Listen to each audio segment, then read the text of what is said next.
ole invite di bele vek ole ka channel la galo lom le vek zewa o ama ka video renti chwa ka foundation review na khanin comment le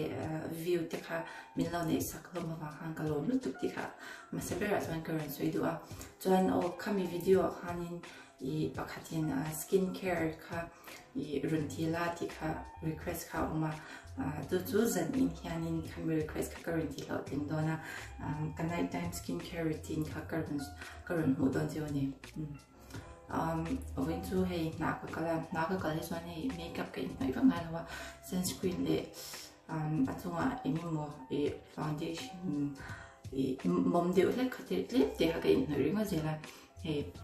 my multiple po emma tu jang han lia khu thenga ka mang bak lawa I min bui lo to ang kha in hoi ma je dai ka mit phe chu engma kan noi ngai lawa o se I full skin care ka chu ka ti chin thau ta chu ma se I nge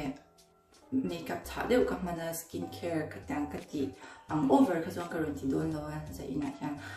ka video te bo changa do theng min la thir sak doing care ni che ni o ma se ber tran hen the will ka sam hi ka oil la ma se ti ho da sha man to mang mai phi ve la sam tlem lo hu pui ka ti thei vak lawa o ma sa ber ka ti chin so white si ka pang phut se la ni ai atira azar ko chu ke na kan no ka man jem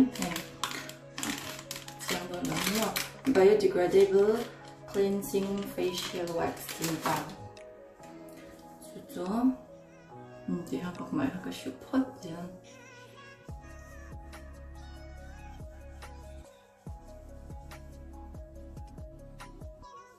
camera hi upfront ka la ka wangin ang ba cha de ule ka te re ti lan curtain ka chair thai do chang si la cái ô hi khó cái điều mấy thầy thân chú về bathroom mà không mà đến bathroom mi ăn liền tóc rồi cái này loại hi loại bụi cái này lên là cái cái mà nên apartment share cái nó vàng ham mình bắt nhị lên one bedroom mang khăn người ta cái nó bắt để cho cái nó mà thì vàng ham ăn liền lên rồi mà sẽ được bắt tan sang tổ khóc mày in ti filter po cái mình đặt lên đều luôn cái vốn hiện sensitive cái gì đó không thì hắn chụp được thì hắn xin mà đúng không hey anh nghe target cho skin care rồi cái này điều ra khá tốt hắn period don't pay cho nhỉ người ta hey anh bảo không mày kaka first step pakati chin su ni ta chuan ni na chuan hey ka mai hi bol du e wa hanin hey ati file po hi ka uluk chin ni chuan apat ni na chuan I micellar cleansing water hi ka mang chin ta ne hi chu makeup ka man cha la pon ni ne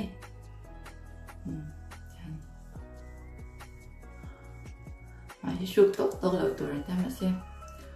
cái zoom thể trên là qua mà mỗi đôi khi dân cái lỡ tỷ lệ tốt gì là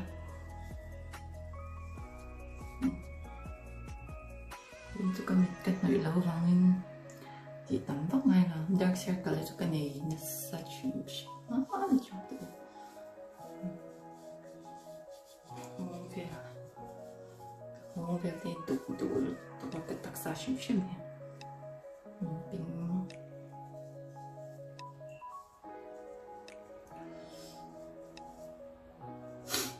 xoắn step là foundation in mấy cái gì nhé chú cleansing oil the beauty of Joseon các mang á thì các bạn nào đấy tổ thì có hi nít cùng tiệt cái lấy tổ này để đấy không 어떤 것도 꼭 말하자 같이 하는 게 좀 있어. 이 foundation kan mun kar na kin zel kan purse ti zau turang ho kha ala chuak china foundation tle ma cha deu a ma ka review ang chi man ang khatya cha man pe ka chan oil han ti fan ni mai web streamer ni se la ring mat yang ha fa zau chin lo a fa mo kan ti nan akar kan hu thai lo ang chi alo la bal chin ni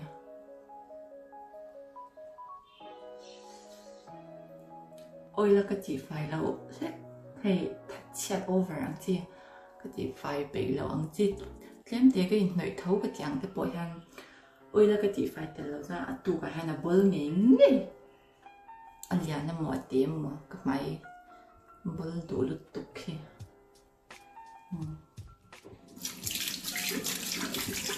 so hay ki tui lum pe pe tin chi ha ka phi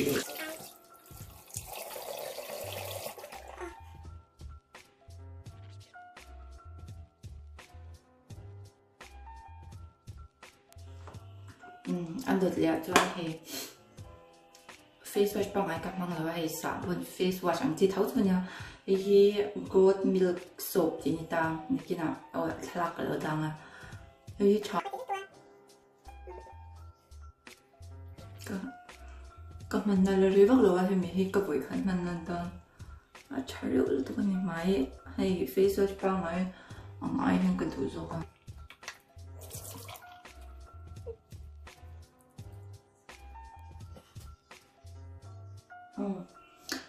tao là hi apoi mo cái cha skincare à cho nên hi mai shop nó bị soft thay tu răng bơ mà thì mấy là cùng mà cái nô mình lấy sao cái nhà tao là liền bữa nhà mà hi sofa mai shop nan cái tu vàng in đem tới rồi thì mình dậy sao cái đó mang tới chứ thu bự lắm nhiều thì thằng mua đang ai bốc ta nè thì khang cái phí rồi anh next step bắt cho anh các bạn chỉnh chu toner here Anwar Heart Lift 77 hay chu cần chế vết thông à rồi mà cô là ra hay cả anh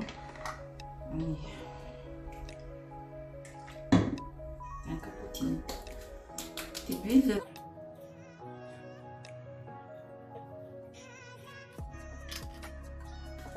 chuan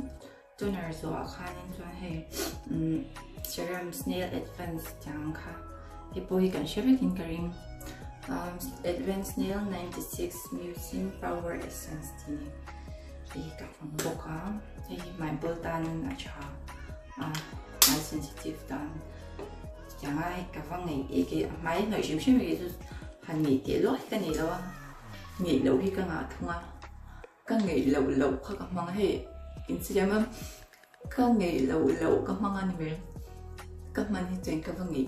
im po ka shtong lo ai thok put bu dang khan ni nga lo ma se ka mai ti bol vak lo tu ang kha ka mang ani me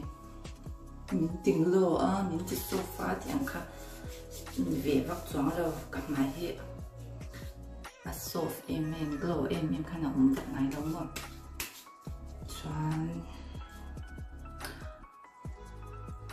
mình cần ngọc về điệu ta mình khẩn về cho anh ấy Alexa thế mình dùng cái này 24K Gold Collagen tí nị ta chúng mình mang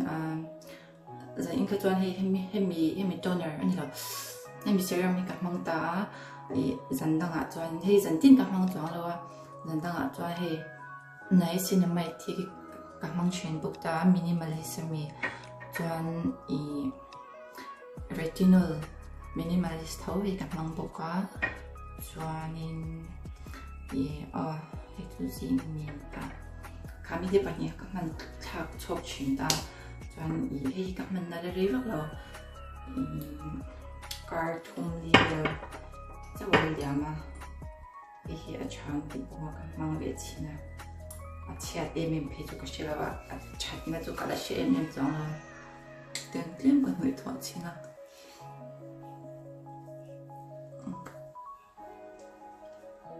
cũng là lối tầm tiền dễ nên chẳng tar har na lampang ti me yang hi man ngun ve hi anga original TV Facebook kan lo mang har tu so ka kum som ti ve la han te to tu kha lam nya hi skincare han kan lo har mi zo zu au chan kami serum ka han so a khanin hi snail mucin and ginseng di tho glow cream hi claim ka mang bok tan so moisturizer ang deu lek tu na ma si moisturizer and min he a thi ko vak lo ta kanom na hi avot lut tu ka hi va hanin he moisturizer ang ti lam pang hi man tamanga ya mai vun ro tu tu ko ni pon a pe chan vun lang lai chu zan lai ti a pe chan vun na vet the yang ve lo vo ta han kan uma Hemi cream på den handen eller over då. Ni vill inte om det. Att man hit att lie over då var hemi cream inte om mot den baklava. Så man tar hej katlauch den skincare hem. Så man det gör det det den kan lena. Noi twa zo ti a chaber lo. Ma ve de ulek chin hi chani. Och next att han hej CeraVe moisturizing cream for dry to very dry skin tinita he tilika all-time favorite chakati lutuk me nita chanchu he kasoi tong han covid lutuk ang chawin tiang he kan mo tama ma se I winter classica hana vot zola he tivel ka mang china classica he twan man nge ngai summer bo he like to vot power summer don't let me hey reduce the day when it's moisturizer how they are take over and they han man lo jau chang ko ne ma se classic tu na ma jan man nge nge moisturizer cha de wana he is yin a po zona po han mai ngai lo ani ka chwa don pon sunscreen ka noi mai ka noi nge chan chu ama hi athika foundation vel in kan nei don phe chan an hi primer chen khat ai ni chazo ma chan annex chan hi poison tin ka mang chang la ba hi eye cream helaya mi ka le ni ta india han omen ka shimya naturally radiant and tinita brightening eye cream there's a regular kang ai em bang tan claim so ai ka mang be chen se ka mang ja la jan tin tu ka pe la claim a ka han in uluk swal deu han kar khata voi ni te ka manga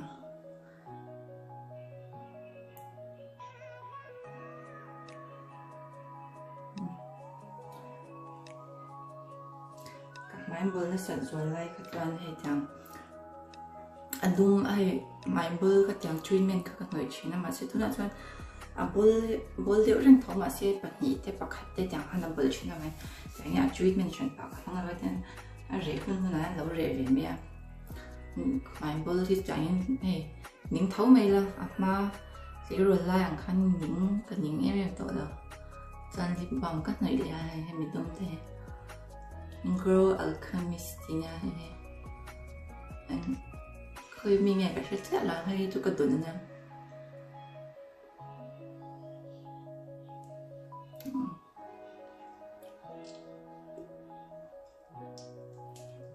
chả liệu đó tụi em mong chả liệu tập 어제 카티존 카 스킨케어 투님이야 Oleh kati zong kazan ina video karan siam le thete chuni a min lo clear sap tu zong de in za vai chunga kalom tak zeta chuan min lo subscribe tu te kha in ka thin long tak takin lom thu ka soi boka chuan he video hi min lo share sa wala min lo like le wala ti ha karan ni du chewa chuan a comment section lama khan in du zong karan soi le wala enge chain ti zong te le in ti lo zong te le enge skincare khatyang comment hi apoi mo zia ka share na chan chu cái bộ hệ tiếng mi review thì cái anh hiện anh mà ni review là mãi mà cho nên anh nói comment section các share nghe nghe cho dù mi bắt khát soi top ai à cho nên mi bắt thùng palina cha thi chat lâu hi anh tí khá cái mà cho nên bôi mồ rồi cái này khá vang han comment tôi thì cái bôi mồ rồi tôi cái này để share là cái mà nó cái soi ai khăn in comment nó khăn thì là thì thấy rồi cái cho vangin nghe cái mà bộ improve cái ngày này tôi rằng thì bộ khá mình lâu sửa giờ là cho nên cái phần thì khăn cái thấy thấy cái là zoom về giờ bộ cái cho nên cái support tân tân này cho nên next video vậy thì nghe cái tỷ lệ cái tỷ lệ tôi in độ thì mình lâu sửa giờ là cho nên mình khen thì mình sẽ là cái video cho in the vai khan in chung ang long tak sa ni ti kha top na kan suile tu ni in vai mang chau le